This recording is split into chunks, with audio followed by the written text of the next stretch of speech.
doing some local pictures. Oh, nice. I don't Zoom as much as everybody else, but I was on like a webinar this week where I wanted to put our Johnny Cake logo and Oh, yeah. stuff. So. Oh, that's cool. I like it. Thanks. There he is. Josh.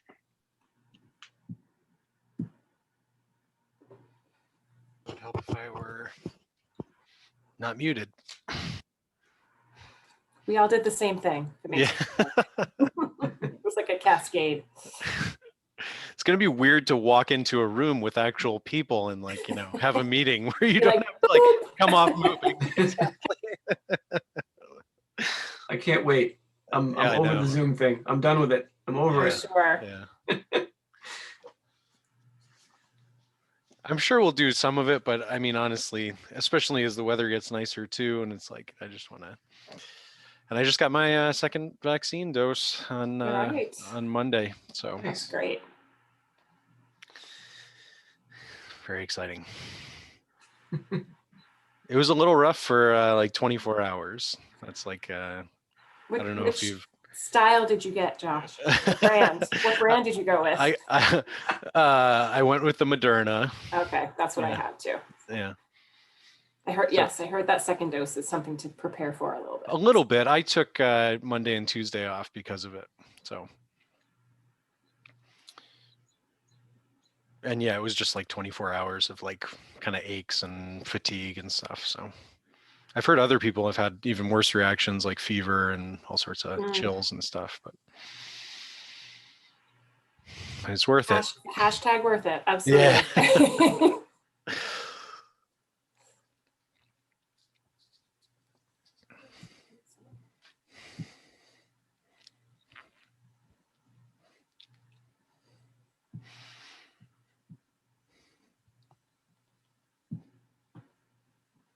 So are we waiting on Joe? Yes, we have one person in the attendees list.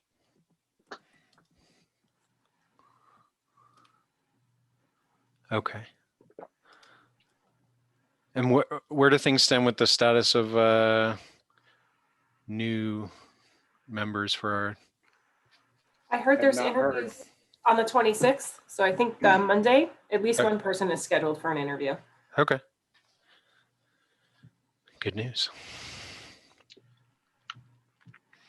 Yeah, I don't get looped in on that for some reason, so it'd be nice if they did.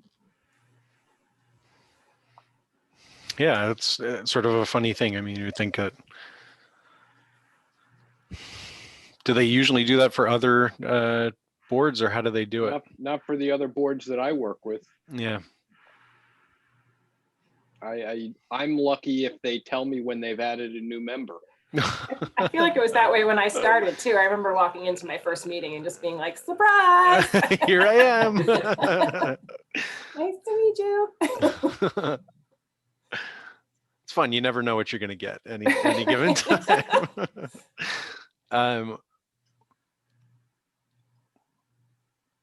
Well, I guess it's your call, Josh. You know, Joe is not here yet, but you do have a quorum to start the meeting. Yeah. Why don't we do that? We can start. So I guess we can officially call this meeting of the Affordable Housing Collaborative Committee together on April 22nd. Call the meeting to order. So do we need to do roll call? We need to do a roll call. So I'll just go ahead. Jennifer Kruger. Here. Christian Blaney. Here. Ken Burke. Here. And Josh Daly. Here. And Brian Wagner here for the planning department. Okay, next item is approval of the minutes from March 25th. Do we have a motion to approve? So moved. Second. Okay, any opposed? Okay. The next item is the correspondence and public comments, and we've added in the official letter that we sent to the town council with the 2 documents that we passed. So that's exciting news. And so you're aware, the clerk contacted me yesterday looking for the black line copies of these. So this may well be on next council meeting's agenda. I was not anticipating it getting put on an agenda until after they were done with budget. Okay. But they said, the clerk said it was at least on Monday for order of notice. So basically sort of the first reading. And then there will be a full public hearing at the, whenever they schedule it next. Okay. So should I plan to just watch the agendas for upcoming meetings for? Yeah, I would. All right. And we didn't have any other correspondence. We do have one person in the attendees list. If you want me to admit him, I will. We certainly can. That seems to be our okay. usual way of doing things. So We don't typically have a crowded screen, so it doesn't. We will admit Mr. Lisbinski.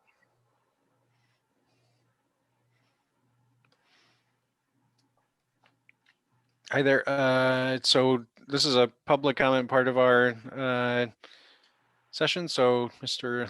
Lisbinski, Leonardo, if you want to say hi, you're welcome to. And if you have any comments or questions, welcome to add them now.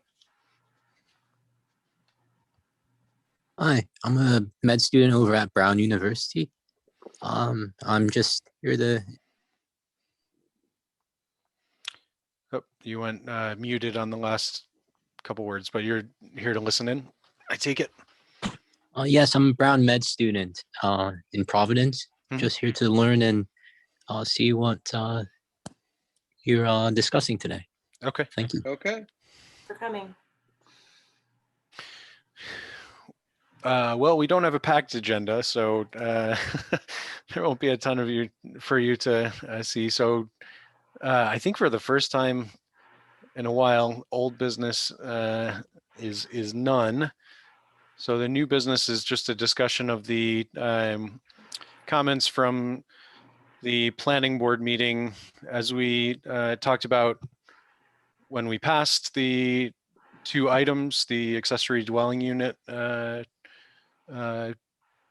document and the affordable housing fund document onto the town council. We also at Joe's request and suggestion put those in front of the planning board. So I joined the planning board meeting last week, was it? And it was a good conversation. I'll defer to Brian too for any things that you made note of. I had a couple notes. Yeah, it would. The planning board was, supportive of the effort. I think the comments, I sort of highlighted some potential edits in the text that I attached to the agenda for the affordable housing fund.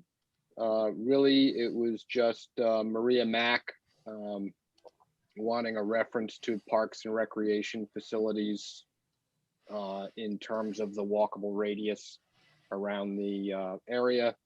I think we had really sort of included that because we had a catch-all for public amenities, but no harm in adding a specific reference to parks and recreation facilities. So, Yeah, she seemed to want that called out specifically, and I agree, no harm in adding it. yeah, so, what we're gonna have to do, because I wasn't comfortable sending edits to the clerk's office and the council without your approval as a group. I sent them what we put together previously, and when we do come up in front of the council, we'll just have to discuss this and say, we went through the planning board for input, and here are some of the suggestions that the planning board offered, and we either support them or we don't support them. So I guess in that light, does anyone have any objection to adding in that language into the Affordable Housing Fund document? If you can see, it's on Sort of page in the middle of page 3. yeah. Yeah, it's under number 5 on page 3. H5, it's highlighted. Project location. So this is ways that we evaluate, and one of the criteria for evaluating proposed projects and use of funds would be project location relative to walkable public transit, stores, services, employment. The added piece was parks, recreation facilities, and other services and amenities. So any objection to adding in those words, parks, recreation facilities, and other services?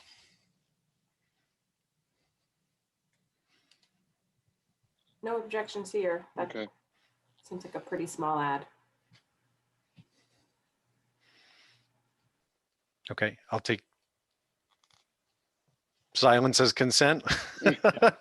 Or should I be more explicit?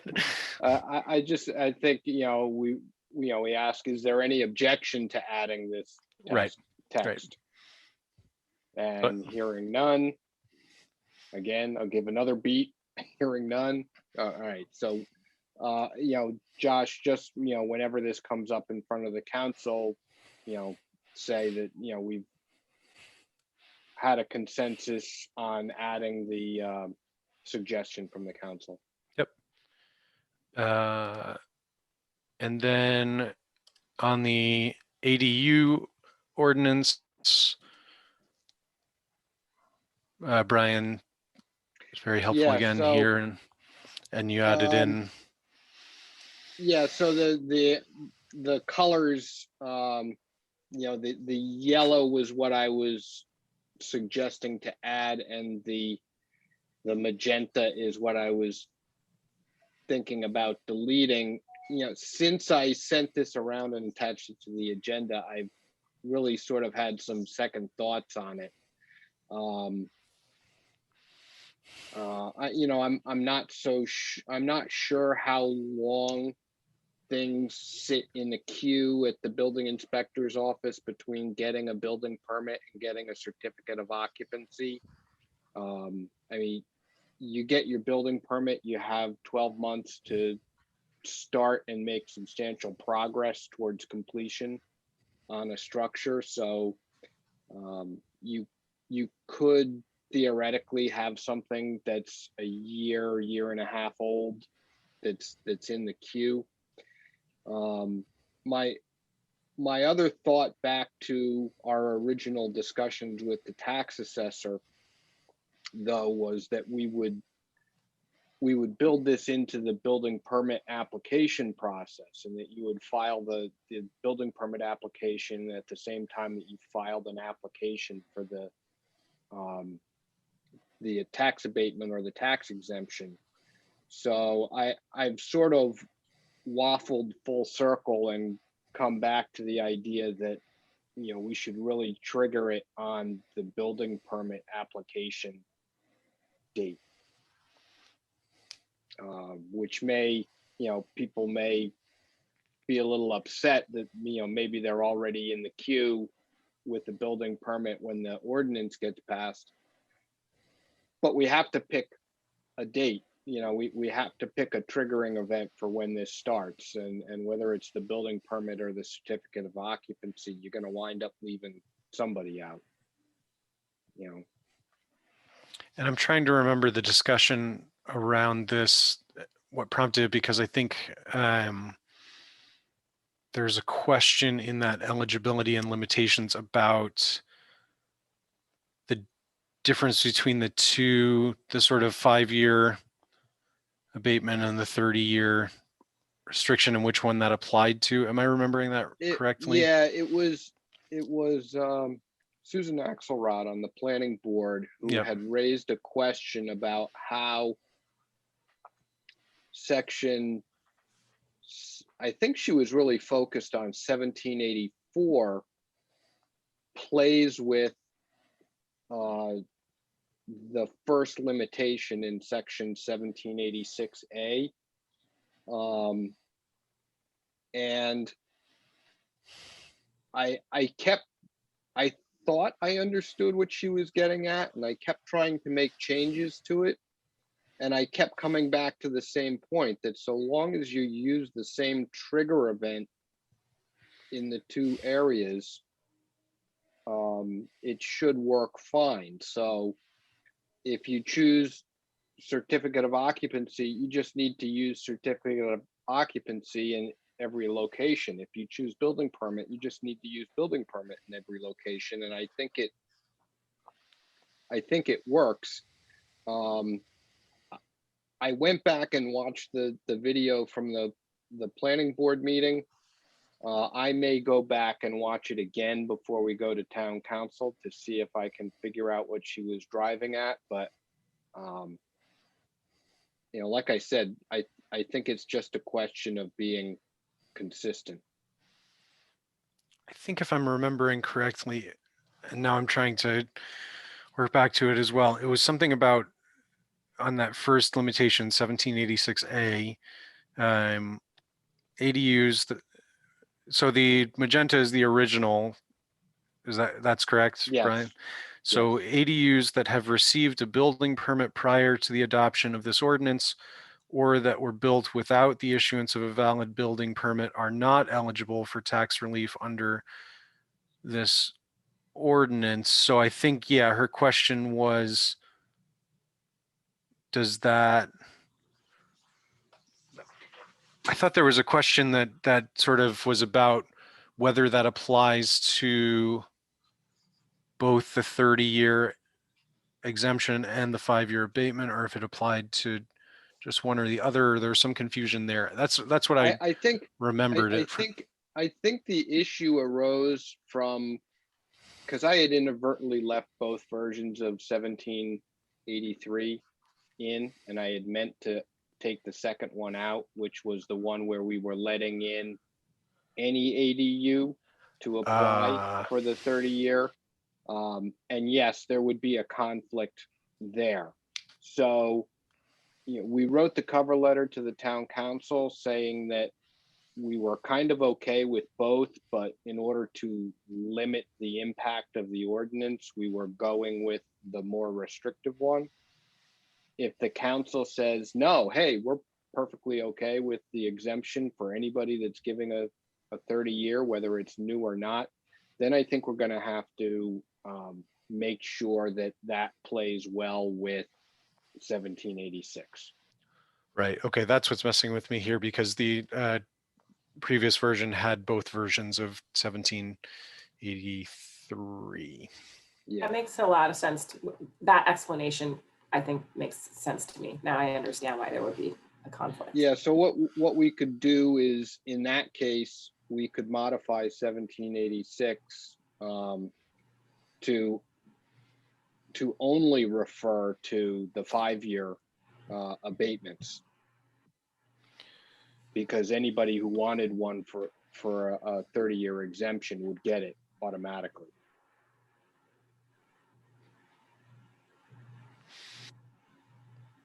Thoughts or questions on any of this? I know it gets deep into the weeds of what we've been talking about.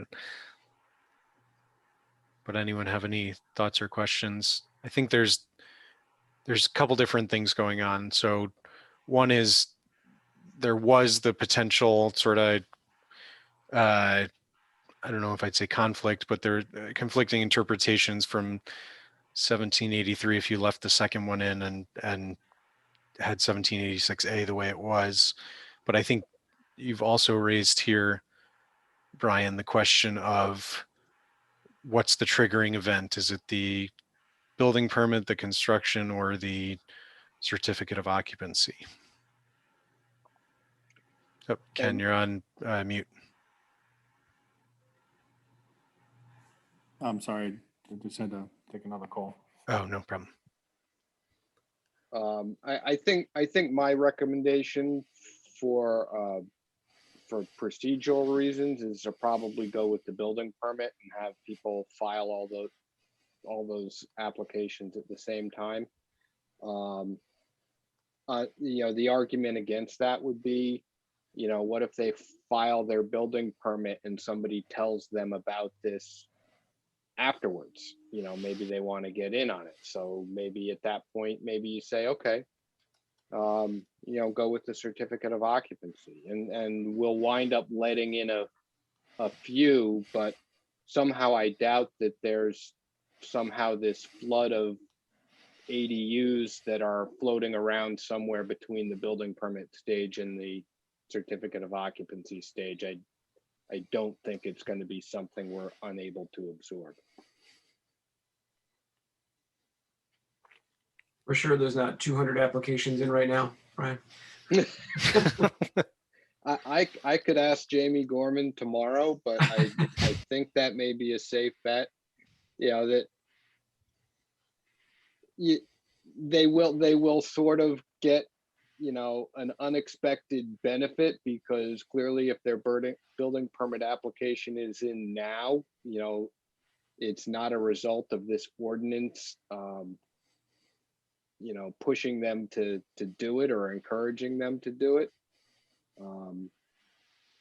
Yeah, and the point of the ordinance is to incentivize it. So if they're already doing it, there's always, I think, to your point, Brian, there's you have to pick some triggering event, and you're always going to leave somebody out at some level. So I think the building permit makes sense to me as well as a place to start. I mean, we also highlighted to the planning board that this is meant to be a pilot and give us a sense of what we get wrong and what we need to, tweak. So they appreciated that. They also appreciated the hard work that you all have done, and we're congratulatory of us getting this across the goal line. So, and bear in mind too that it's also something you can discuss with the town council when it goes there. I mean, all we're doing is putting forward some recommended language, and many times the town council can be inclined just to say, hey, this is a good concept, we'll go with what you're recommending, and not really wade into the weeds too much. But other times they may want to be more engaged in the discussion. You may have a couple of council members that are more concerned about the tax ramifications of it, and maybe you do get into a more detailed discussion on it. Mm-hmm. And also remember, you're not saddled with this language forever. Amendments are a real thing. If we're not getting a flood of these things, we can remove the 20 application limit, or we can change other things to try and encourage more of this.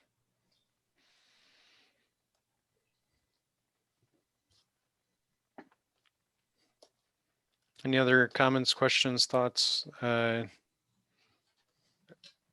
the planning board conversations?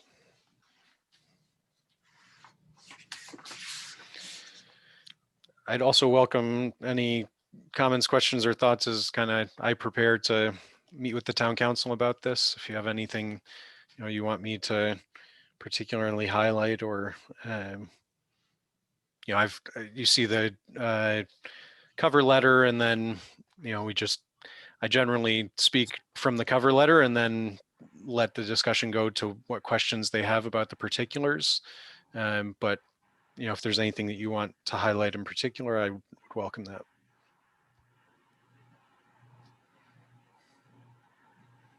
I think we always talk about the capital A and lowercase, A, affordable. I think that's a big one, because I do think that as we've talked this through, even when we had our joint sitting with the council, I feel like that got a little bit lost in the conversation. So, I think the idea of, this is a small piece of the large project. We're trying to figure out anything that can be complementary. This isn't going to solve the affordable housing issue, but it could be a complementary piece to the overall comprehensive plan. I think that's an important part to. It's a 10,000-foot view comment, but it's an important one, I think. Yeah, appreciate it. I think also, just if it's not in the letter, and forgive me if it is, that this is also in response to demographic changes, and that part of the reason this is an advantageous intervention is because more and more households in Rhode Island are 1 and 2 people. And that's really the reason we need more housing, in addition to other things, is that there are more households. So this is sort of directly addressing that need. I think that might be helpful just in terms of context, that it's not, that it's sort of based in some facts and figures and what we know about some demographic trends. Mm-hmm. And Joe did make that point in talking with the planning board at the last meeting, making it clear that one of the members had asked a question about, what if I build an ADU and just put my parents in it and it never hits the rental market? How am I helping the situation? And Joe was like, well, your parents aren't taking up a rental unit that can now be used by somebody else. Right. The planning board members seem to be concerned about units actually hitting the market and being available to lower income people, but we tried to get across that part of this is just creating more units in the marketplace that are available to be rented at the lower price range. Well, and life changes and circumstances change, and if it allows, we'll see what it allows for, right? If it allows older empty nesters to move into a ADU and then rent out a full house or something like that, that's an option. And so there's a lot of different things that could open up, but I think I appreciated Joe's point to that question. And it does come back to that capital A and lowercase a, affordable housing, and to the demographic demands. This isn't a silver bullet. I don't think any of us ever expected it to be. It's a, test to see, if given the demographic trends, given the needs in our community, if there's a place where we can be clever about an incentive and create, something that would start to trigger some behavior. Josh, I'll also add that, I've been on this committee for a while, and it seemed like the past practice or interest was driven largely by developers. So this is kind of an evolution of the whole program, this committee, where, we know there are challenges investing in affordable housing, capital A and otherwise. So this is testing another portion of the market, seeing how, private homeowners can perhaps take advantage. And, we're just honestly pulling out the stops. And it's just one tool in the toolbox. So it's a good incremental approach. It's got, we had a lot of good dialogue with Gene to make sure we didn't, zap the tax base and, do something really distasteful. So I think it's a well-measured step that's evolved over time. Those are great points, Ken. I'll be sure to highlight each of these things that you've talked about, and yeah, I agree. It's a great point. No, it's true. So much of what we do, we are in this position where we're sort of somewhat beholden to the developers, right? And so we have to sort of do what we can to negotiate things with, them to put, affordable housing in certain ways, or they can go around things with the comp plan, right? And so, so yeah, I think this is, hopefully the beginnings of a different approach, a different methodology to try and look at, these policy levers as a way of, if homeowners can get into the game of, they don't have to be a developer, they can, increase housing availability. It may be attractive for multiple reasons.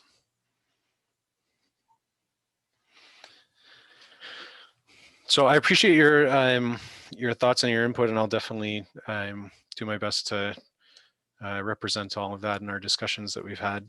And I'm sure, you know, if the town council meeting happens between now and our next meeting, we'll talk about how it went. I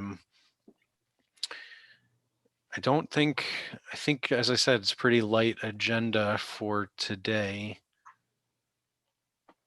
You know, let me So just, the last thing is just an update from staff on the planning department yeah, activities. you know, I don't have anything specific, other than to say I know that Jamie Rabbit is continuing to move forward with Horsley Witten on the next element of the housing ordinance rewrites regarding, you know, the larger missing middle pieces, the manor houses, the 4, 5, 6, 8 unit sort of developments.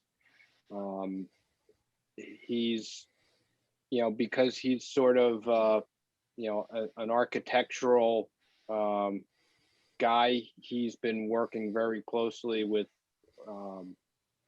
Horsley Witten and developing the form, massing, scale sort of issues to go along with that. And I have not seen where that project is, so unfortunately I don't have a lot to give you on it, although he makes it sound like it's, you know, not too far down the path.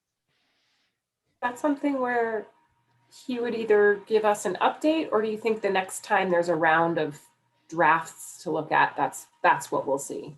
How do you think we'll get an update on that? Well, I mean, I would expect that the first drafts would be circulated to the rest of the planning staff for input. So I think, Right. you know, both myself and Jay Parker will see them before they leave the office, and we haven't seen them yet. So Okay.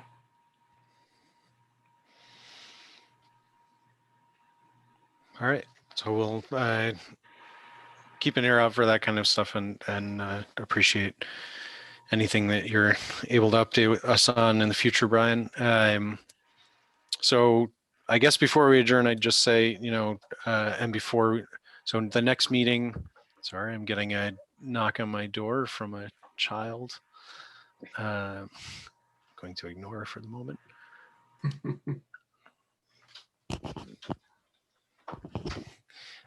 so Okay, next meeting date and agenda items. So Thursday, the 27th of May, 2021. Hold on just one second, guys.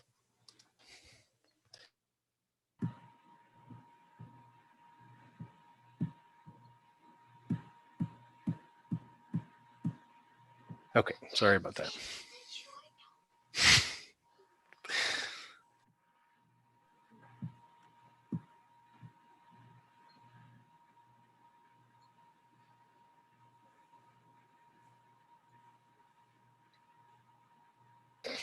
Okay, so next meeting it's scheduled for May 27th, Thursday, 7 o'clock as usual.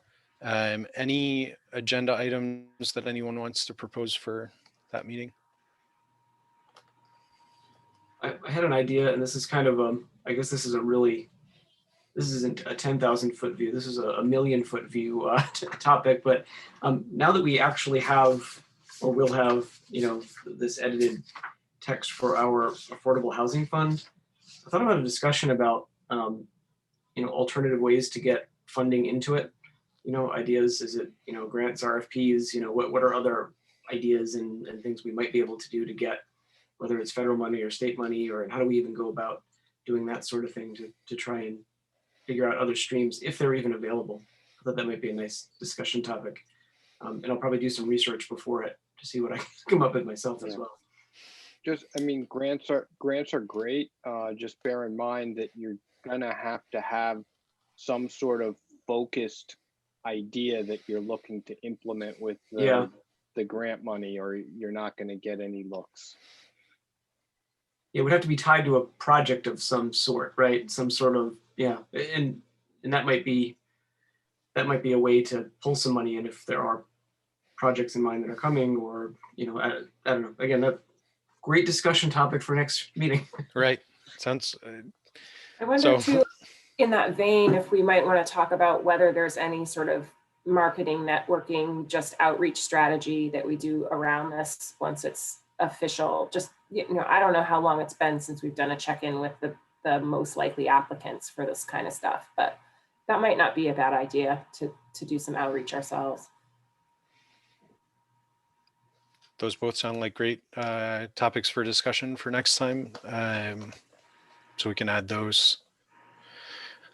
I do know also, I don't know the, parameters on what will come this way, but there is, funding coming to municipalities through the American Rescue Plan. Fairly significant amount, so coming soon. So that again would need projects that would actually move things forward. Can you speak to that, Brian? Yeah, I mean, Rob has been around on numerous occasions looking for ideas on how to put those rescue funds to use. A lot of his inquiries have been directed to the Economic Development Committee for interesting ways to help support or spur the business community in the area. But certainly this committee with an idea to put money invest money into the community in terms of housing could also be something that would be a good use for that. So Rob keeps telling us that he has, $23 million worth of ideas on how to spend $9 million.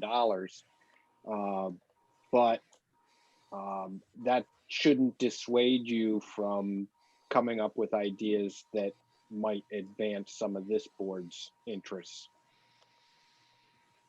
Yeah, I think that in a previous conversation, he mentioned, he's looking for it to have, a broad sort of community impact, not just sort of benefiting a small group or one business or something like that, and to have some sort of lasting impact. So, I think it's a moment where there's an opportunity. So, if there are thoughts on housing, obviously, so all these things are interrelated, right? The economic health of our community is connected to the housing situation is connected to, all sorts of different things.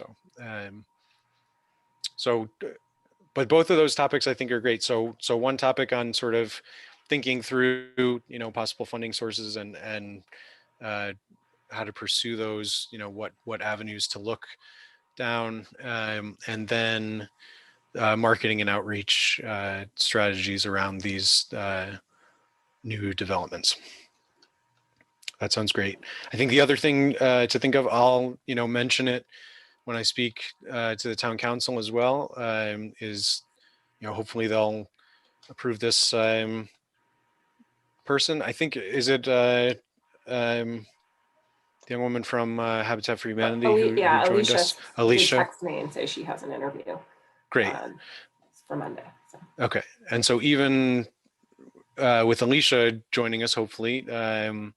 We still have 2 additional slots in it remaining. Is that right? That's right. So I'll highlight that, at the meeting when I talk to them, in hopes that anyone else who's watching in.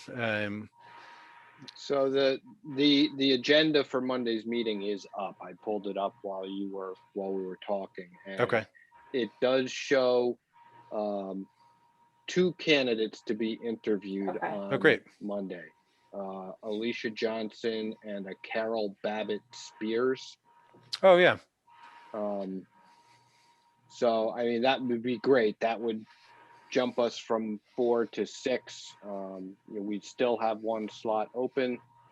You wouldn't have to come if you have a cold, everybody. Take the night off. Which is important because eventually we may actually have an in-person meeting. Right. So Just I had one last random thought, which is I've had a couple of conversations with people connected to the Economic Development Committee, and this is completely sort of brainstorming level comment right now, but I am really curious about whether there's any opportunity for our two committees to either communicate a little bit more or work together on any projects, because I feel like a lot of our interests align in terms of things that we want to see with the community. So one of the committee members was certainly interested in doing that. I think we also need to just look at our own workload and what we're working on, and whether that would be something where the committees themselves would get together, or if it's just sort of seeing if there's ever a project that one of our committees is working on that makes sense to connect to the other. But Well, I can, since I am the liaison for both, I can certainly bring that up at the next EDC meeting. Certainly, I will tell you that there is considerable interest in housing, particularly when it comes to the commercial highway district in town. They have been very vocal at their displeasure with the speed at which the Horsley-Witten project is moving along, and that they had really wanted to see something by now involving mixed use in the commercial highway, which is that Dale Carlia Old Tower Hill. Yeah. yeah, Old Tower Hill. So they definitely do have an interest in housing to some degree. You know, as Josh said, everything's interconnected. I mean, having residents in a downtown area makes the downtown area more successful, more lively, more livable, more walkable, all of Right. those things we all say we want Right. in our downtown areas. So Yeah, I was happened to be at a meeting. It's a couple or few years ago now that they had that meeting, the EDC with a bunch of business owners from that commercial highway district. They had done the survey and sort of looked at building typologies and what could be done. It was a great meeting and a lot of good energy, and it definitely integrated all of those things, right? It integrated like, how could you do like kind of complete streets? How could you do like the main street sort of development where you'd have things, you know, closer to the sidewalks and more sort of walkable and inviting. And then you'd also sort of build up in a way and mixed use sort of stuff where, you know, the ground floor would be retail, and the, you know, second floor might be office space, and a third and or fourth floor might be you know, housing above that, and that sort of density in the right way. I mean, actually, it's fortuitous that the picture behind you, Jen, is, I believe, Main Street back when it was Fat Bellies in that space, right? And you were looking at like the oldest parts of, you know, that kind of development is actually very consistent with our Main Street. And I ask people, I mean, that part of Main Street is much more more desirable and more what I think we want to think about our town's sort of Main Street feel than Old Tower Hill Road by, you know, a million miles. So yeah, I would welcome that kind of conversation, and, you know, if we can, you know, breathe some energy into that kind of conversation, and how we can link, you know, housing and affordable housing, both capital A and lowercase a, into that. all right. Well, certainly, you know, the idea of having our boards and committees interact with each other and communicate like that is a positive thing. So I will bring it up at the next meeting. Sounds great. Sounds like we've got 2 good agenda items and a number of good conversations going. So anything else for the good of the order before we move to adjourn?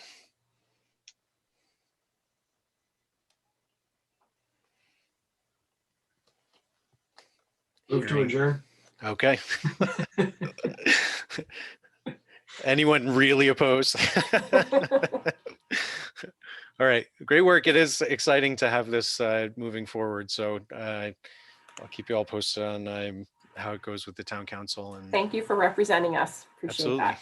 yeah. And if somebody, let us know when it happens. If you find out, just shoot us an email or something. Oh yeah, because I like to watch it. Yeah, well, like I said, I did pull up the agenda and it is scheduled under new business, a resolution authorizing the clerk to advertise for order of notice public hearings relative to the proposed amendments to the code. So it's not really a substantive discussion. They'll just be authorizing the clerk to advertise for the public hearings. And then the public hearing would be when everybody talks about it. Right. Got it. Right. All right, cool. Great. Sounds good. So should I, Brian, then should I plan to be at the I public don't- hearing? I mean, you don't really need to be there Monday because they're just going to authorize the clerk to advertise. If you are sitting on your edge of the seat wanting to know what the dates are that they advertise for, you can show up. It is the first item under new business. But you do have to sit through a bunch of victualling licenses and other things in order to get there. So it's your call. I mean, probably won't be there.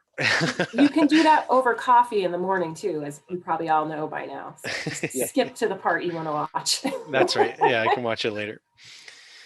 All right. Well, it sounds like we had a motion to adjourn and no one objected to that. So a nice short meeting, and we'll keep you posted on developments and look forward to next month where we discuss a couple great topics. So thank you all. All right. All right. Thanks, guys. Bye. Good night. Good night, everybody.